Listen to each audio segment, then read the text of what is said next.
سانس لے نہ پائیں تو ہمیں موت آ جائے تو غور و فکر کرنا پڑے گا. ہر آدمی تو نہیں جانتا کہ آخر یہ سانس کے ساتھ جاتی کیا چیز ہے جو ہماری زندگی کی علامت ہے. علامت کہہ رہا ہوں، حقیقت نہیں. علامت ہے، حقیقت نہیں. حقیقت تو رب کے پاس ہے، یہ وہی زندگی اور موت دینے والا ہے. حقیقی بات تو یہ ہے. لیکن یہ سانس کا آنا جانا یہ زندگی کی علامت ہے. تو اس سانس کے آنے جانے میں وہ کیا چیز ہے جو ہمارے جسم میں داخل ہوتی ہے اور ہمارے جسم سے باہر ہوتی ہے.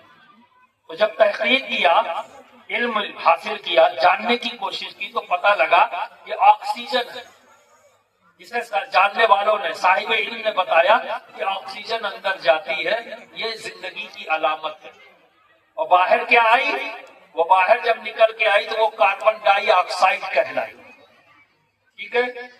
اب آپ دیکھو پوری زندگی حضرت آدم سے لے کر ہر جاندار، جتنی بھی دنیا کی جاندار شے ہے، ہر جاندار شے اپنی ناک سے آکسیجن کو کھینچتا ہے اس ہوا سے.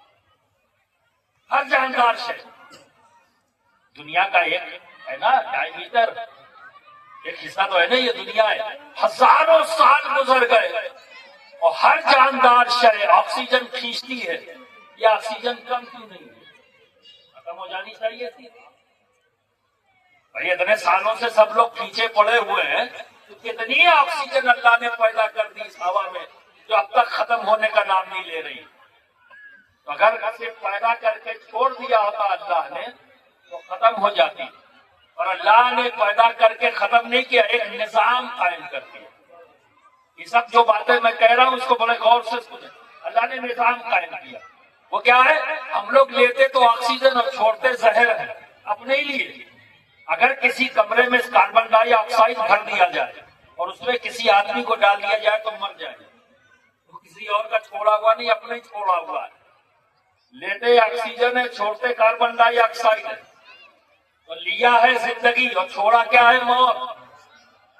تو اتنے دنوں سے لے رہے آکسیجن اور چھوڑ رہے کاربن ڈائی آکسائڈ، نہ یہ ہوا زہریلی ہوئی نہ اس سے آکسیجن کم ہوئی. آخر اس کی وجہ کیا ہے؟ آخر وجہ کیا ہے؟ اللہ نے ایک نظام قائم کر دیا. وہ کیا ہے؟ پیڑ پودے پیدا کر دیے. یہ بھی زندہ ہے، یہ بھی زندہ ہے. پیڑ پودے پیدا کیے تو ہم نے آکسیجن لیا. یہ آکسیجن کہاں سے ملی؟ پیڑ پودوں سے. یہ آکسیجن چھوڑتے ہیں اور ہم جو کاربن ڈائی آکسائڈ چھوڑتے ہیں یہ پودے اسے کھینچ لیتے ہیں. ہماری چھوڑی ہوئی سانس کو یہ پودے کھینچ لیتے ہیں اور ان کی چھوڑی ہوئی سانس کو ہم لے لیتے ہیں. یہ سلسلہ ہنوز جاری ہے، نظام رکھتے قائم کرتے. اور دنیا میں ہماری تعداد سے زیادہ پیڑوں کی تعداد ہے. اسی لیے کہا جاتا ہے پیڑ مت کاٹو. پیڑ کاٹنے کے بجائے پیڑ کو لگاؤ، کیونکہ یہ تمہاری زندگی کی علامت ہے. اگر کاٹ دو گے تو کاربن ڈائی آکسائڈ کھینچنے والے میں رہ جائیں گے اور جب یہ کھینچنے والے نہیں رہ جائیں گے تو یہ پوری ہوا زہریلی ہو جائے گی. تو برادران ملت اسلامیہ، یہ بتاؤ، یہ علم حاصل کرنا، اس علم کا جان لینا، یہ دین ہے یا دنیا ہے؟ بتاؤ، اس کا تعلق دین سے ہے یا دنیا سے؟ تو برادران ملت اسلامیہ، یہ نظام کسی دنیا دار نے نہیں قائم کیا ہے، یہ اللہ نے قائم کیا ہے. اللہ نے قائم کیا ہے کہ ہوا میں چھوڑنے کے لیے پودوں کو پیدا کر دیا کہ وہ آکسیجن چھوڑے اور ہوا کو یہ صلاحیت عطا کی وہ کاربن ڈائی آکسائڈ لے لے. یہ نظام بنانے والا کوئی اور نہیں، رب. اور رب کے نظام کو جاننا، رب کی حکمت کو جاننا، رب کی قدرت کو جاننا، یہ دین ہے یا دنیا ہے؟ بولو، دین ہے نا. اسی لیے میں نے کہا ڈپارٹمنٹ بنائے گئے ہیں سمجھنے اور سمجھنے کے لیے، پر علم جو بھی ہے وہ علم ہی ہے دوستو. اور سارے کا سارا ہمارے رب کی جانب سے آیا ہے. یہ رب کی عطا ہے، رب کی دی ہوئی بہت بڑی نعمت ہے. اس نعمت سے اپنے آپ کو محروم مت کرو. علم حاصل کرنے کی کوشش کرو اور اپنے رب سے علم کی دولت مانگو، علم کی خیرات مانگو. تو اس لیے عہد کر لو کہ اب ہم خود جب کسی محفل میں جائیں گے تو ایک نیت کر کے آئیں گے یہ جو اٹھنے بیٹھنے والا ماحول ہوتا ہے نا، بدل جائے گا اپنے آپ. جب آپ یہ نیت کر کے آؤ گے، اگر آپ کا سوچ بدل جائے گی تو رزلٹ بدل جائے گا. کیا سوچ کر آؤ گے کہ آج جلسہ ہے تو اس میں ہماری جماعت کے علماء اور مشائخ آئیں گے، وہ ہمیں علم عطا کریں گے، علم کی بھیک دیں گے، تو ہم ان سے علم کی بھیک لینے جا رہے ہیں. تو گھر سے جب نکلو تو اس فکر اور اس سوچ کے ساتھ نکلو کہ ہم علم کی بھیک لینے جا رہے ہیں. اور اسٹیج پہ بیٹھے ہوئے ذمہ دار علماء سے کہوں گا کہ جب آپ اپنے گھر سے نکلیں کسی بھی جلسے میں شرکت کرنے کے لیے، تو آپ کی بھی سوچ یہ ہونی چاہیے کہ آج میری قوم، میری ملت میرے سامنے ہوگی، میں انہیں علم کی بھیک دینے جا رہا ہوں، میں انہیں اللہ اور اس کے رسول کی بات بتانے جا رہا ہوں، اپنے رب کی قدرت بتانے جا رہا ہوں، اپنے رب کے قائم کردہ نظام کے بارے میں بتانے جا رہا ہوں، تاکہ وہ باتیں جو یہ نہیں جانتے انہیں وہ باتیں بتانے جا رہا ہوں، تاکہ یہ بھی صاحب علم ہو جائے. تو یہ آدان پردان، یہ لین دین کتنا خوبصورت ہوگا. یہاں دینے میں بھی مزہ آئے گا اور آپ کو لینے میں بھی مزہ آئے گا. نیت کا صرف فرق کر لینا. برادران ملت اسلامیہ، بڑی محنت اور بڑی کاوش سے کوئی ادارہ چلایا جاتا ہے. میں تو اکثر کہتا ہوں کہ اگر کسی مولانا سے دشمنی نکالنا ہو، اکثر کہتا ہوں تو اس میں پیار سے سمجھا دو، بھیا تم مدرسہ کھول دو، انشاءاللہ پوری زندگی گھومتا ہی رہ جائے. یہ آپ کو مذاق لگ رہا ہوگا لیکن سچ ہے.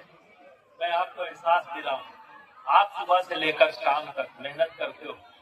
پوچھا جائے کیوں، تو آپ کہتے ہو میں اگر محنت نہیں کروں گا تو اپنے گھر والوں کو کھلاؤں گا کیسے، انہیں پہناؤں گا کیسے، ہے نا، ان کی ضرورتوں کو کیسے پورا کروں. آپ کے گھر میں کتنے لوگ؟ 5 10 15 20، اس سے زیادہ تو نہیں. تو ایک گھر کے اندر 5 10 لوگ ہیں، اور ایک ہی ضرورت کو پورا کرنے کے لیے آپ صبح سے شام تک محنت کرتے اور ٹینشن میں رہتے ہو نہیں رہتے ہو. اب ذرا سوچو اس عالم کے بارے میں، سوچو جو ایک ہی وقت میں 50 100 200 بچوں کی ذمہ داری لے کر بیٹھا.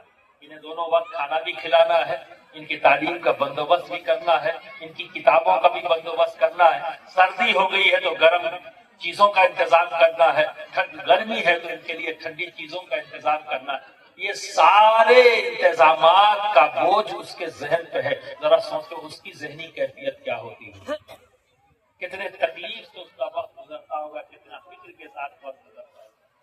آج کتنا آسان ہے یہ کہہ دینا، ارے یار مولانا آ رہے ہیں کہیں چندہ نہ مانگے. اپنے لیے، تمہاری بچی اور تمہارے بچوں کے لیے مانگتے ہیں. کوئی عالم اپنے لیے نہیں مانگتا.